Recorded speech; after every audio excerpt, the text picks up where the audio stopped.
1939's The Wizard of Oz. Magical story about a Kansas farm girl called Dorothy Gale, who wants to leave her mundane sepia-tone life and head to a magical new world over the rainbow. After a tornado swoops her farmhouse with her inside, Dorothy and her little dog Toto find themselves in the magical Technicolor land of Oz, where she must follow the yellow brick road to the Emerald City in order to find the magical Wizard of Oz so he can use his powers to get her home. Along her journey, she makes some friends who join her to visit the wizard, including the Scarecrow who wants a brain, the Tin Man who wants a heart, and the Cowardly Lion who wants some courage. So just to recap, Dorothy wants to go home, Scarecrow wants a brain, Tin Man wants a heart, Cowardly Lion wants the Noive, and Toto blesses the rains down in Africa. Meanwhile, Dorothy and her friends must avoid the terrifying Wicked Witch of the West, who wants revenge on Dorothy for her house landing on her sister, the Wicked Witch of the East, and to claim the magical ruby slippers that Dorothy now wears, in this classical movie which has entertained and been adored by many generations. So today we are going to follow the yellow brick road so we can explore 10 things that you didn't know about the Wizard of Oz. And if you already did know them, well, hey, that's okay, we can still be friends. So let's avoid that really scary Wicked Witch of the West at all costs and check it out.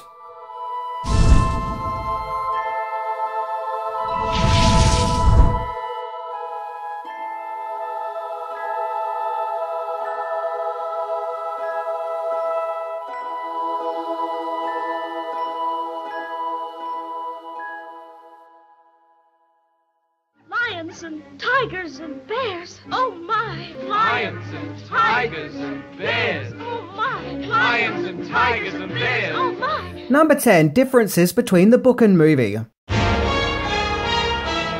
As most Oz fans would know, the Wizard of Oz movie is based on the 1900 book The Wonderful Wizard of Oz, written by American author L. Frank Baum. And it was the first book in his Land of Oz book series, which would consist of 14 books, with the last book, Glinda of Oz, being published in 1920.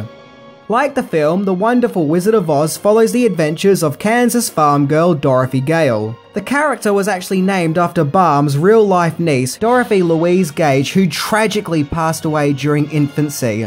And Baum's wife in particular was really attached to her and was really affected by her death, which is where the name Dorothy comes from.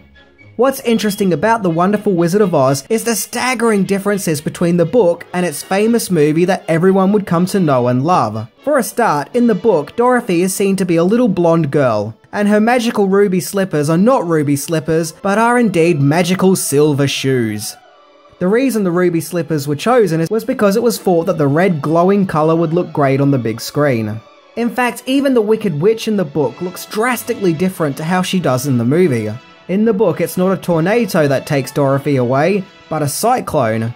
The book is also considerably more violent than the movie that preceded it. There is a subplot in the book where the witch sends 40 wolves to devour our heroes, but the Tin Man decapitates them all. Then the witch sends 40 crows, to which the Scarecrow breaks all their necks. Then a heap of bees are sent to get the better of Dorothy and her Oz friends, but the Tin Man puts himself in the firing line, so all the bees sting him, and thus, just like real bees, after stinging, they all die. Only the Tin Man didn't get hurt, as he's made out of tin, which is actually quite clever when you think about it. The biggest difference though is the endings. The movie very much leans towards the idea that Dorothy dreamed her adventure in Oz, as a way of coping with her otherwise mundane life in Kansas, whereas in the book, there is no ifs or buts about it. Dorothy went to the magical land of Oz. I don't know what's scarier about the book. The fact that the Scarecrow and Tin Man can very quickly become homicidal maniacs, or all the animal cruelty. Better not tell Petter about this one. But jokes aside, there are still tons of differences that I didn't even mention. Yeah, I just didn't do it. So if you're interested, grab the book and see for yourself. It's a very interesting experience comparing the two. Number 9. There were several Oz adaptations before the 1939 movie.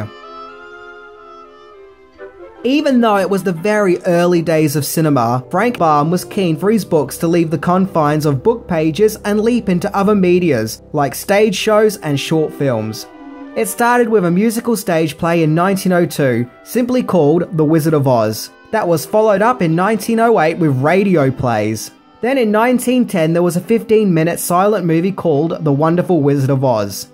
In 1914, Frank Baum even founded his own movie production company and movie studios, called the Oz Film Manufacturing Company, in which this really creepy logo was created, which features the floating head of the Princess Ozma character, staring at us with a very crazy stare, creating what looks like sheer nightmare fuel. The company produced several short films, some of which are sadly missing.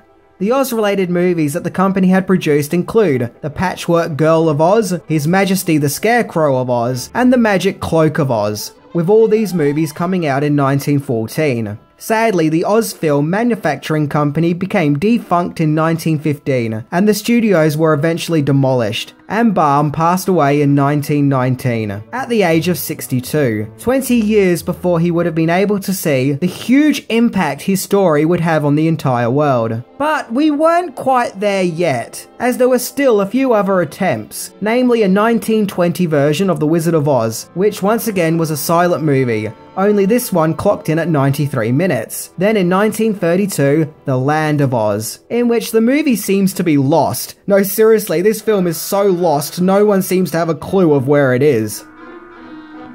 Number 8. The Wizard of Oz movie was made because of Snow White and the Seven Dwarfs. The Wizard of Oz movie as we know it was picked up by Metro-Goldwyn-Mayer, otherwise known as MGM. Oz was to be MGM's answer to the 1937 Walt Disney Pictures movie Snow White and the Seven Dwarfs, as it was very successful, becoming the highest grossing movie of 1938, and proved that movies based on old children's stories could be very successful theatrical movie musicals. Mervyn LeRoy was hired as head of productions for MGM and suggested that MGM make a movie version of The Wizard of Oz, where the rights for the book were acquired. By his own admission, LeRoy nearly got fired while working on The Wizard of Oz by the studio for spending too much money, as he had managed to spend up a $2.8 million budget, which was just an insane amount of money for a movie at that time. Thankfully though, he wasn't fired, even if he did rattle a few cages. LeRoy may have been hired as producer, but he also wanted to direct the movie as well, but it was decided that doing both may be too difficult, so the movie was directed by Victor Fleming, who that very same year directed the equally classic Gone with the Wind. Look, it's actually a really long and complicated story with the directing of The Wizard of Oz, so more on that later. And yeah, apparently the behind the scenes of The Wizard of Oz was very chaotic, so buckle up. Number 7. Judy Garland was 16 when she was cast as Dorothy. Considering in the Oz books Dorothy is about 8 or 9 years old, the number one choice for the part at that time was child star Shirley Temple. Producer LeRoy had a lot of pressure put on him for casting the popular child star, despite believing that the not as well known Judy Garland would be a better choice. Temple had an audition, and after hearing her sing in the audition, it was decided that the singing chords required were too much for the child star, so she wasn't cast. At this time, Judy Garland was under contract with MGM, and proved to be very talented when it comes to singing and dancing. In 1938, she starred in fellow MGM musical Everybody Sing, where it was clear that the young actress had amazing talent. LeRoy managed to convince the higher-ups at MGM to cast 16-year-old Garland in the role of Dorothy. Toto, I have a feeling we're not in Kansas anymore. In order to make Garland appear more childlike, she had to wear a corset and to lose weight. She was apparently instructed to go on a diet of chicken soup, black coffee, and cigarettes. Yeah, look, it was the 1930s. All I can say is that maybe back then there were some things that we just weren't sensitive or even sensible about. And as you can see from these early makeup tests, they went through several looks in order for her to look childlike and to find her inner Dorothy. Something that one of my favourite movie analysts, Rob Ager, has pointed out is a title card that is shown at the start of the movie, which kind of hints at Dorothy appearing to be much older than the character actually is, by using the phrase, young in heart, twice in the dialogue. We must be over the rainbow. And bless her heart, she pulls it off. As a kid watching this movie, I always felt that Dorothy was another kid just like me. Number 6. The Wicked Witch of the West was originally going to be hot. The production of The Wizard of Oz originally modelled the Wicked Witch on the evil queen from Snow White and the Seven Dwarfs, who had a sinister gothic beauty about her. So that's where they were going to go with the Wicked Witch of the West. Producer Leroy wanted a wicked witch who was seductive, so actress Gail Sondergaard was approached for the part. Sondergaard did some costume tests for the role, where you can see that we nearly got a witch who looks incredibly different to the one we got. However, the studio executives didn't want a sexy wicked witch, insisting that bad witches should not be beautiful. Sondergaard was then given new makeup to try and make her look more hideous. However, the actress didn't want to look ugly, so she left the part, and would later go on to say that she has no regrets doing so. Enter former kindergarten teacher turned actress Margaret Hamilton, who was actually just 36 years old at the time.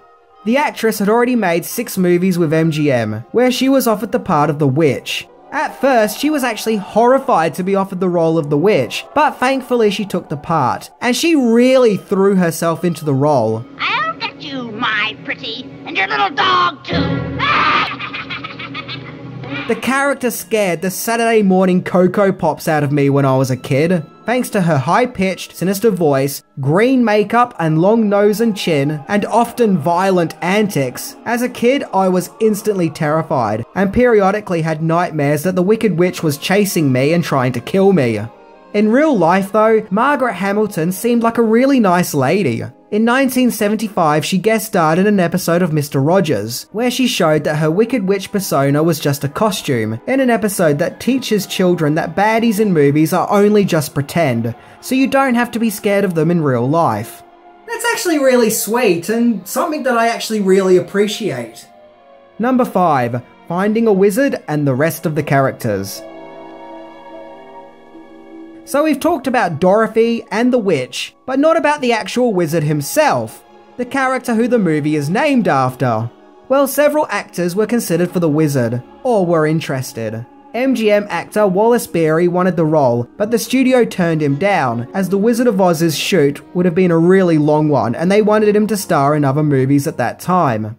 Radio comedian Ed Wynn was offered the role, but he turned it down as he felt that the part was too small. Actor W.C. Fields was very nearly cast in the role, but salary disputes kept getting in the way, so that didn't end up happening. MGM regular Frank Morgan won the part of the mysterious but sheepish wizard. Oh, pay no attention to that man behind the curtain. Well, technically he landed 5 different roles in the movie, including the wizard as mentioned, the Kansas sideshow psychic Professor Marvel, the doorman of the Emerald City, the carriage cabbie, and one of the guards. Gee, at this rate I'm surprised they didn't cast him as Toto as well. Broadway star Burt Lahr was cast as the Cowardly Lion. Put 'em up, put 'em up! When I was a kid, this good old dandelion was definitely my favourite. I mean, look at him. You just want to give him a hug. Although his early makeup tests weren't exactly cuddly, but more horrific. And apparently his lion costume was made out of real lion skin, which is kind of disturbing and seems less magical and cuddly when you think about it. Broadway star turned MGM actor Ray Bolger was cast as the Tin Man, but he felt that he was much more suited to play the Scarecrow, so after convincing some MGM executives, Bolger was then cast as Dorothy's lovable best friend the Scarecrow, to which, yeah, he does seem well suited in the part and has the physicalities down perfectly. Imagine if I only had a brain. He too also had to undergo several makeup tests. And yeah, wow! Seriously, look at how terrifying he looks here. I'm glad they didn't go with that look. All the makeup tests look pretty scary, to be honest. So this leaves the Tin Man, where the part was cast with Buddy Ebsen, whom had actually worked with Judy Garland before. However, Buddy Ebsen didn't end up playing the Tin Man, so what happened? Well, that segues into the next point. Number 4. Makeup hell. In the early days of being cast, just like his co-stars, actor Buddy Ebsen had to go through several makeup screen tests. However, the production team put aluminum dust all over his makeup. This caused the actor to breathe it in, and for the aluminum dust to get into his lungs. 10 days into the movie's shoot, he found that he was unable to breathe, where he was then rushed to hospital and actually nearly died from his exposure to the dust, and required months of recovering. So he had to be replaced, in which actor, singer, comedian Jack Haley replaced him, giving us the Tin Man that we all know and love. If I only had a heart. And thankfully the production learnt its lesson and didn't use aluminum dust anymore, but instead aluminum paste, which, although didn't nearly kill him, didn't stop him from getting a very nasty eye infection. In fact, all the actors would go on to say what a nightmare the makeup was while filming The Wizard of Oz. Tin Man actor Jack Haley said that there was nothing fun about making The Wizard of Oz, adding, quote, "Like hell it was fun. It was a lot of hard work. It was not fun at all." Scarecrow actor Ray Bolger said that during the shoot, he and co-stars Jack Haley and Burt Lahr went to the studio dining area for lunch, which was shared by other people working on other movie productions. And they went there in their makeup, and everyone was terrified of them and thought that they looked horrific. They actually got kicked out and had to eat their lunch in their dressing rooms. In addition to that, filming under the hot studio lights would cause the Scarecrow's latex mask to melt onto Bolger's face. Even Judy Garland commented that all 3 of those actors hated their makeup and had debates over who had the worst makeup. But it wasn't just them who suffered. The green face paint that Margaret Hamilton had to wear in order to be the Wicked Witch was so toxic she couldn't eat any solid foods, as to avoid the paint going into her mouth and being digested. So she had to live on liquid diets that she consumed through straws. It seemed the special effects were also a little bit dodgy too, as the snow used in the movie was apparently asbestos. Yikes. And then there's the scene where the Wicked Witch vanishes in a ball of fire. This was achieved by having actress Margaret Hamilton exit the set via a trapdoor elevator lift that was under the set. One take was done and it was perfect, so it was decided to do a second take. And the time when Hamilton ducked under the set and the fireball flame were out of sync, which caused Hamilton to be engulfed by the fire, which led to her to suffer severe burns to her face and hands. Ouch, the poor lady. It actually took 3 months for her to heal from her injuries. Number 3, Nightmare Shoot. The Wizard of Oz is kind of famously known for having a real troubled and difficult shoot, where I don't think many people who were working on the movie were enjoying themselves. The shoot took place entirely on MGM sound stages in Culver City, just outside Los Angeles. Filming in the Technicolor process was long and tiring, with the shoot going over 6 months, with the main cast having to work 6 days a week, usually from 4 AM to 7 PM, making the days long and exhausting. And the hot Technicolor studio lights that the actors had to work under was a miserable experience for all, as they were really hot.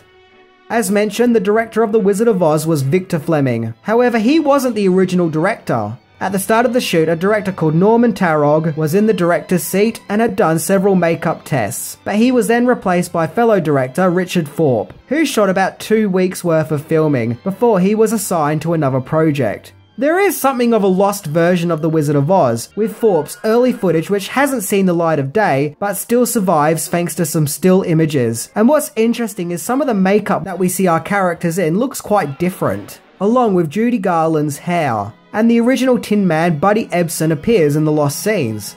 The scenes include Dorothy meeting the Scarecrow for the first time, and scenes in the Witch's Castle. Producer Mervyn LeRoy felt that Thorpe was rushing the production, and thus affecting the actors' performances, and that the film just didn't look quite right. So he replaced him with another director, George Cukor, who acted as something of an advisor on the production, making lasting changes, like ditching Judy Garland's blonde wig for her natural dark hair, as well as improving the general look of the movie. After a short while, he left The Wizard of Oz to direct Gone with the Wind instead, where Victor Fleming finally came in and took over as director. But it gets more complicated, as during the end of the movie's shoot, Victor Fleming left to direct Gone with the Wind, after previous director George Cukor, who left The Wizard of Oz to direct Gone with the Wind, had now left Gone with the Wind too. So Victor Fleming replaced him again. Jeez, it's like these directors keep switching and changing movie productions. However, The Wizard of Oz still needed more scenes filmed, mainly stuff on the Kansas farm, including the Somewhere Over the Rainbow sequence and the tornado scene. So another director, King Vidor, came on to finish those scenes. So as you can see, the production of The Wizard of Oz really was a mess and pure chaos. And to make matters worse, there are also stories floating out that some of the actors who played the Munchkins would often get drunk, and some of them would even try to pick up Judy Garland. Number 2, Over the Rainbow was added in the last minute. One of the most important aspects of The Wizard of Oz is the musical numbers, and none of these were more memorable than the show-stopping Somewhere Over the Rainbow. In fact, the song would go on to become as big as the movie itself. However, Somewhere Over the Rainbow wasn't originally in The Wizard of Oz. The music and songs of The Wizard of Oz were at the hands of composer Harold Arlen and songwriter E.Y. Yip Harburg, who wrote the lyrics. The two had composed all the songs for the movie, except for the musical number that Dorothy was to sing on the farm. Harold Arlen knew that he didn't have that big, memorable song for the movie, the kind of song that stands out above the rest, and he just could not creatively find it. One night, he happened to go out to buy some Chinese food, but on the way he stopped at a pharmacist, as also that night he wasn't feeling very well, and it was while in the pharmacist that he suddenly came up with the idea of Over the Rainbow. Interestingly enough, after early test screenings, the Somewhere Over the Rainbow sequence was cut from the movie, as it was felt that it slowed it down. However, after a while it was decided to put it back in. That didn't stop another song from getting deleted though, a song called Jitterbug, probably because it featured the vocals from the original Tin Man, Buddy Ebsen. Speaking of deleted scenes, an entire wacky dance sequence of the Scarecrow flying and bouncing around all over the place was also deleted, as it was felt that once again it just slowed everything down. Which is a shame, as the sequence seemed to have some really interesting stunt work. So before we get to number 1, here is a bonus entry: comic book. So over the years there have been plenty of Wizard of Oz media created for new, young audiences to enjoy, from action figures to video games. However, in 1975, the Wizard of Oz movie finally got an official comic book adaptation, which recreated the movie in comic book panels for all comic book fans to enjoy. So the biggest question is, with such a momentous occasion like the Wizard of Oz getting a comic book version, who was the publisher? DC or Marvel? Well, it was both. Yep. The Wizard of Oz is so epic it needed to be printed by both DC and Marvel, creating a very rare occasion where DC and Marvel joined forces. And to think it was a magical fairy tale with witches and munchkins that brought these two comic book powerhouses together. And these days the comic book is considered to be a rare and valuable collector's piece. Number 1. The Wizard of Oz wasn't a high earner until later. When The Wizard of Oz was released in August 1939, it was met with huge critical acclaim from critics, praising it as a wonderfully magical movie that's bound to please children, as well as praising Judy Garland's performance. The Wizard of Oz was also nominated for 6 Academy Awards. However, despite all its accolades, The Wizard of Oz was a box office disaster, only making just over $3 million on a $2.7 million budget. Those who watched it loved it. The problem is not many people were watching. Jump to 10 years later in 1949, and The Wizard of Oz gets re-released and proved to be more successful, followed by another 1955 re-release, in which the movie would go on to make $29.7 million. The Wizard of Oz would occasionally get re-released throughout the decades, with a special IMAX 3D release in 2013, and then another release in 2015. Funny enough, what really put The Wizard of Oz in the popular zeitgeist was the 1956 TV broadcast of the movie on CBS. Well, at least according to the Library of Congress. The Wizard of Oz has been hailed as one of the greatest movies of all time. Some even consider it to be the greatest movie of all time. The movie is the embodiment of being a young child going on a magical adventure in an exciting fantasy world. When you're a child, it takes you on an adventure beyond your dreams, and when you're an adult, it takes you back to your childhood. Despite its chaotic and even questionable production, the production of The Wizard of Oz was still able to create something that brings out the child in all of us. A fantastical tale that celebrates the purity and innocence of youth. What I personally find fascinating about The Wizard of Oz is the two phrases most associated with the movie, which are "somewhere over the rainbow" and "there's no place like home." There's no place like home. Because they are stark contrasts of each other, total and complete opposites. One of these phrases is about daring to dream beyond your horizons to new and exciting places, and the other one is about loving your own home, and that home is more important than anything else.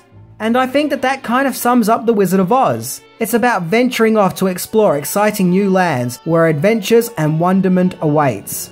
But at the same time, always believing in your soul that at the end of the day, home is where the heart is. Well, that was my look into The Wizard of Oz, and I kind of feel like I've barely scratched the surface, as there are so many more tales floating around about what happened during the making of this movie. So if you're interested, go and investigate. There are all manner of crazy stories awaiting you. Anyway, I'm Minty, and remember, there's no place like home. See ya!